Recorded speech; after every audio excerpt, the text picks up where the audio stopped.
Hello, this is National Chess Master R Rats back at chess.com to continue the video series of the correspondence team match between my video lessons group and the group CARPE DIEM. This board was board 65. Our man is aficionado. I've rated mid-high 1800s versus a low 1800.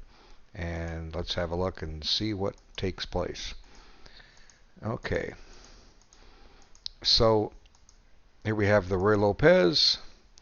We've all seen this position before, and following main line here. And now Black opts for the Marshall attack. What's the Marshall attack? Well, it was named after Frank Marshall. He was U.S. champion for years, although he probably wasn't the strongest United States player in his later years. He just kept avoiding matches with people like Kazhdan and so forth. He was one of the first grandmasters. Tsar Nicholas of Russia, I think, is one that coined the term grandmaster and named about 5 players. Got to see Capablanca, Yakin, Lasker, Marshall, and memory escapes me on the other one. But anyway, Marshall had discovered this attack. He gives up a pawn in the opening to get an attack, an initiative, and he saved it for years, waiting for the one opponent to play against. He could probably beat any normal player with it, but he saved it and played it against Capablanca, and who was world champion, or soon to be world champion, I think. He hadn't won the title yet. And Marshall played the other line, knight f6. That's a whole different line. The move that Black plays here is more or less considered the main line, c6. And Capablanca wrote when Marshall unfolded this opening, he knew he was going to be subjected to an attack, but he felt that he could stave it off, and the Cuban actually won the game. But the Marshall attack lived on. Anyway, you have to play this very carefully, and I think there was one game right in this match where I know I did a video on it recently where White played h3, and that just invites a sacrifice down here and game over. So it's still following theory, mainline theory, and so this position has been discussed by grandmasters. I'm really not up to date on all of it. I know the players that play it are well booked up and well versed.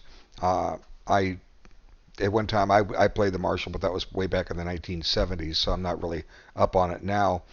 I remember seeing, within about 2 years ago, Nigel Short was playing Nakamura. Let's see, what side did Short have? I think Short played the Marshall against Nakamura and actually got the better of it. The game was eventually a draw. By the better of it, I think he had better pawn structure and 2 bishops versus a bishop and knight and open board, but the game ended up in a draw.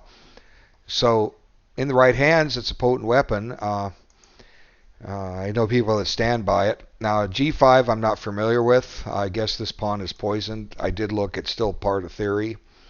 But fortunately, both players are actually doing their homework, so to speak. They're actually looking up the book moves. So I'm real pleased to say that the players are taking their time and coming up with the right moves. But it's going to exit book here real quick, and right about here. And now the players are on their own, and it's going to end abruptly, as we will see. Now it's kind of an interesting position. Black is still down a pawn. He's got 2 pawns attacking a rook. How can that happen? Well, it's because he was in check last move. So White retreats his rook. Now maybe the first rank would have been a safer place, but what the heck, White's threatening a pawn with check. White's threatening another pawn. Black had better come up with something. He still has a rook and a bishop undeveloped, so he parks the bishop on b7. Where it's a little out of play. How's this bishop going to get in the game? It's running into this. So White decides to go ahead and grab this pawn. And if he doesn't, White's just going to be playing, or Black's just going to be playing f4, and that's what comes anyway. And it's at this point that White essentially blunders the game away. It's very tactical. There's probably a lot to it. It's the kind of position you want to probably spend 3 hours on, and it kind of goes beyond the scope of what I can do. But probably what White needs to do is develop this knight, and if this pawn takes, you might have to go. Give you an example. This isn't forced. Okay, pawn takes. Now this queen is loose. Okay, so whoops, don't want to take the pawn necessarily.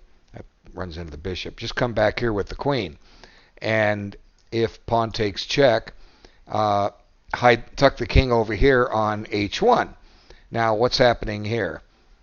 Material is even, but maybe in the long run, White can pick up that pawn on h2, and if he does, White's got some winning chances a pawn up. I'm sure there's more to it than this, but this is the thing that strikes me as the best play. But White brings his queen back to h1, so he parks it back on h1 here, and that runs into trouble. Black gains a tempo on the rook. Remember I said that rook probably should have gone to the back rank? Well, here's an example. And then White throws a curveball here at black. The bishop was on pre, so he sends it down here in the midst of the black camp, attacking a rook and attacking a bishop. So, but it's just not enough. Black grabs the rook, and black has some serious threats. Let's see what White played knight d2. Why doesn't he take the bishop? Probably because let's see. Probably because of this check, and then the king comes up, and then you check again, and White can set the pieces up again because he's losing his queen. Okay, so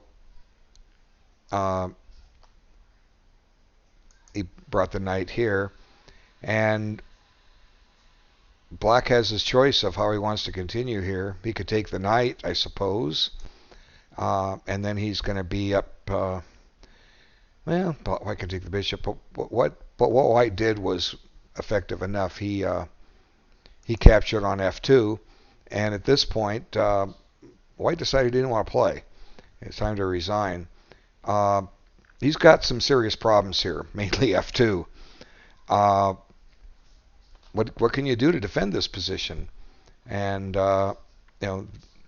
black's threatening all kinds of squares with the queen. It's just super active. So the Marshal is a serious opening. Let's go back. I'll just show something. If you play this line as White, you're here. If you play c3, you're going to have to be ready to meet the Marshal. Okay. I was watching. There's one person that's a member of the group, Chestners, I think. I was watching her play a lot of games. She plays a lot of blitz, and she's a pretty good blitz player. But I was watching her play a year or so ago, and she was getting cleaned up against the Marshal attack. And I said, why don't you try the anti-Marshal? And here's what the anti-Marshal is: a4. And you have to look this up. I had a book published back in the 70s on the Ruy Lopez, and I had a whole bunch of analysis to it. The analysis to it's out there.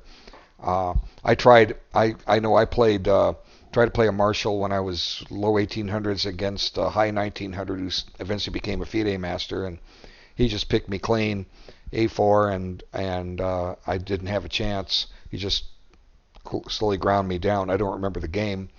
Then there was a game. It's in there's a topic in the Video Lessons Forum. Members, post your best games here, and let's see, who was the player? He's Canadian. I know him. Navitsam. He managed to find a way to play the Marshal anyway against the anti-Marshal. It was quite remarkable. It's worth a look. If you're playing a Marshal, you might want to look into these lines, or if you want to try the anti-Marshal, take a look at that game. Anyway, well played by Aficionado. They had another game. Let's load that one up.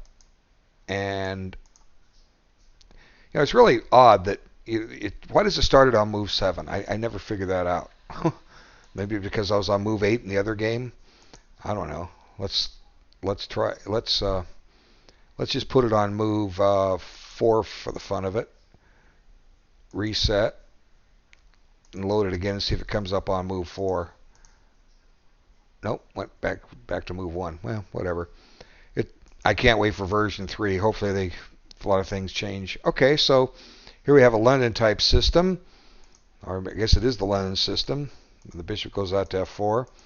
So not much is happening here. I thought this was early to bring the knight to e5. You know, white's not developed all the way. Go ahead and develop first, then think about moving a piece twice. But I'm not a London system player, and this seems a little overly aggressive. I guess white can get away with it, but it just weakens his pawn structure. If I'm black, I want to try to break this center open. I'm thinking a c5 right now, and then try to figure out a way to induce white to take so I can push this pawn. And that's exactly what he plays. And I guess there's no way to make white take here. But at the same time, you know, I got some play on the e4 square. I want to use it if I can. You know, if knight e4, if f3, there could be an annoying check here. You don't mind bishop g3. You just let it sit there. Let white take and come in and check with the queen. And then if you need to bring the knight back, you can just come back to d6, I suppose. Let's look at that, because all of a sudden I have a feeling somehow this queen could become overworked guarding both h4 and d6. Maybe I'm wrong because the bishop is there, but let's take a look at it. Okay, knight e4, f3, bishop check. Okay, now I'm saying put the knight. You don't want to put the knight on f6 because you block the bishop. You don't want to take this bishop because that opens up a file for white. So I was saying bring the knight back to d6. And I was wondering if somehow this queen got overworked. You know, it's good to think of these things ahead of time. You know, when you're analyzing pieces or moves, and you see pieces going to certain squares. I just recognize that just from years of experience that the queen is guarding two pieces, and this just comes from board vision. It's something the more you analyze a game and the more you play a game, the more board vision you develop. Now there's all kinds of other possibilities here that I even talk about. You know, I always wonder if these stock sacrifices work. I don't see it working in this type of position, but it's something you have to think about because it would certainly mess black up if all of a sudden he fell into a losing game here. But this is a possible line. It's obviously not forced, but I thought I'd share it. Anyway, black doesn't play knight e4, plays knight bd7. He can still play knight e4 maybe. And keep in mind, white doesn't have to play f3, but at least black is occupying that e4 square, and also preserves the option to chase the white knight out of e5 with an f6. Okay, so now g5, and I would expect knight e4 here, but he played knight here. Kind of a neat little trick. If pawn takes, you have knight takes check, and if the king comes up, you have knight takes bishop check, and black's going to end up a piece ahead. White loses both his bishops, and black has both his bishops. His knights get traded off, but anyway, he takes back with the pawn, and now the knight needs to flee, so it comes back here. Now there's some pressure on g5. There might be some pressure on e5 here. Okay, so h4, and there, boom. We talk about that, getting that diagonal open. It's open. So it looks like black is doing quite well here, I think. White is attacking, obviously, but white hasn't completed his development. And so many times these things happen where one side doesn't complete their development, and all of a sudden the counterattack comes. But unfortunately for black, he doesn't have a lot of active squares for his pieces. Okay, this knight doesn't have any place to go forward. Okay, his only square is back here, and this bishop has nowhere to go. Meanwhile, white's picking up some space, and white's getting ready for a move like queen h5, which will create more weaknesses in black's position. So white saves his rook, and I think black's next move is reasonable. You know, he needs some open lines. This threatens some potential discoveries against this bishop, and could he do it now? Could black do this now? Looks like maybe he could. Okay, well, white can jettison this bishop. Okay. Now what's happened here? I would say black's okay here. That's my best guess, simply because that the light squared bishop that black owns is a very nice piece, and white doesn't have a counter for it. Immediately, black can make some threats. Queen d3. Okay, this threatens a pawn with check. It also threatens to pile up pressure on the d file. I'm kind of liking black's game here. Of course, if I can't guarantee I'm 100% accurate, but that's how you learn about chess, or to analyze. You analyze the position. You start looking at these possibilities. Did black consider this possibility? I don't know. I don't know if he considered it, but I considered it. And the more when you play a correspondence game, this is how you want to get better. You want to look at all these various candidate moves. So white has a check, but that might not be the best because you're taking away a protector from the knight, and now your pawns are blocked for if you're trying to break the king open. I don't see a direct way. Well, let's see. There might be some attacking chain. No. Well, threatening a mate. Let's see. Let's stop and take this off with check because we can. And I think you better come over this way, otherwise you're going to lose your rook with check. Now let's see. Bishop a6 check doesn't go anywhere. There's a c4. Black always has queen h6 to rely on. That'll break the attack. And white's king is exposed. One of the drawbacks of not getting castled. So, beyond the scope of what I can analyze. I mean, I can analyze this game for 3 hours, and who wants to watch a three-hour video of me analyzing it? But if you're playing this game and you analyze it for 3 hours, and you actually sit there and work on all these lines, you're gonna really develop your analytical skills. This is why correspondence chess is win-win. You learn, and you'll find both sides. When you analyze, sometimes the lines you want to play won't work. You'll find yourself in a losing position. That's okay.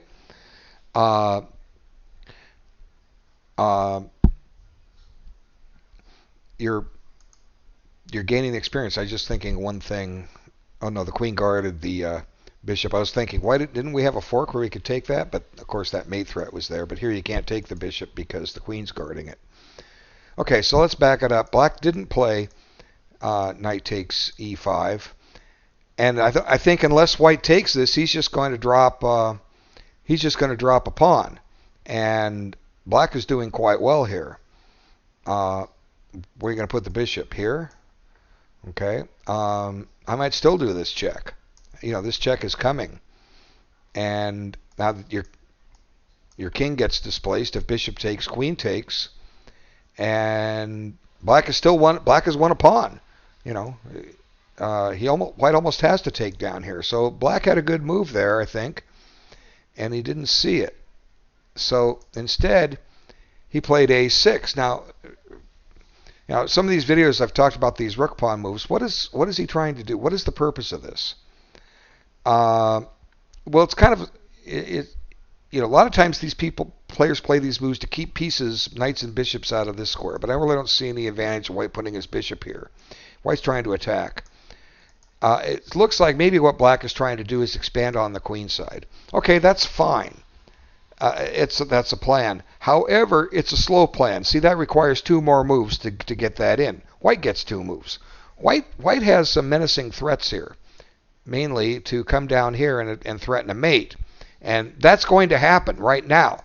See, if knight takes e5, white doesn't have time for queen h5. So a6 didn't help black at all. Knight takes e5 was strong for black.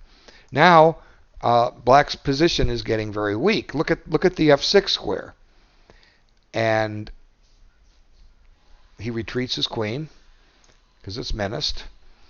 And this square is a problem. And now with black's next move, b5, yeah, his intention was to grab space on the queen side, but it's too slow.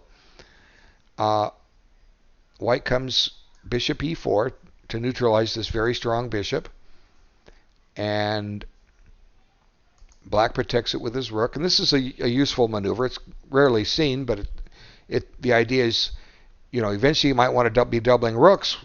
Why do you have to, naturally we bring them over to one file first and push it up. Just push it up here first and then swing it over. It's kind of like in American football. You're 9 points down. You need a touchdown and a field goal. You have the ball on the 40-yard line and time is running out. What do?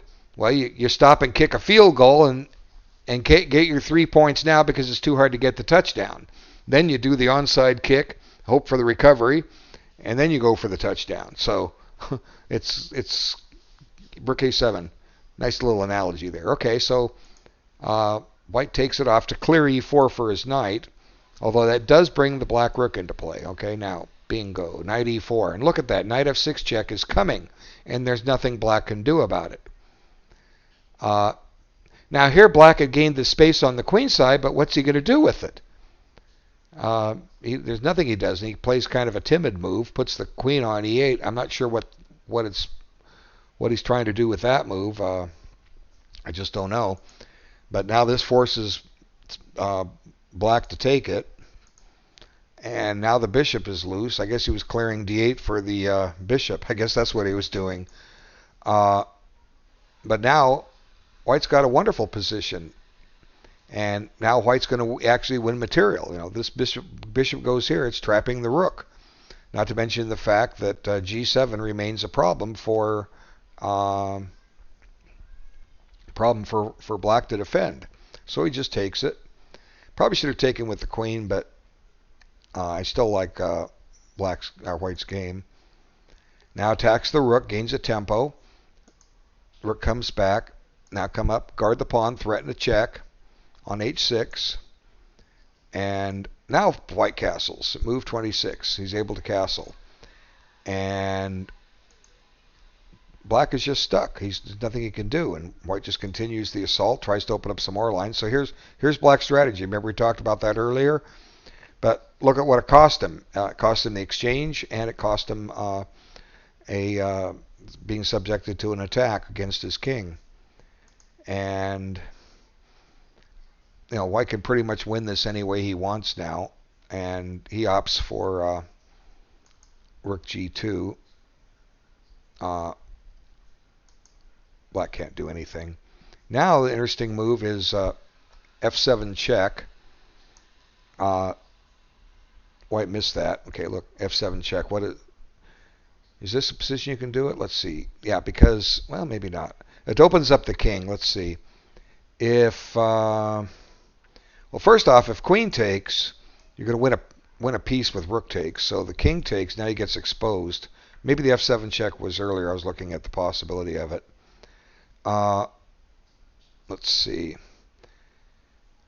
Queen check, king back. Maybe it's not. Maybe it was a move earlier. But he just keeps the pressure on the d file, threatening to trade pieces off, and the f7 check threat doesn't go away. So black exchanges, and he blocks that pawn. But white's just too strong here. White's got a solid game, and there's nothing black can do about it. And black actually makes a serious mistake here. He just weakens g6, and now white piles up on it, and now black is all tied down. There's not much he can do here, and he immediately blunders trying to get some counterplay, and suddenly white cracks through, and mate is going to follow in one move. There it is. Okay, so I think black had his chances here. White's kingside push might have been a little premature. Black probably had at least equality, but black missed his chance when he played a6. He missed his chance to stop the white attack in its tracks and achieve a very solid position. And I thank you so much for watching the video, and there'll be more soon. Thank you.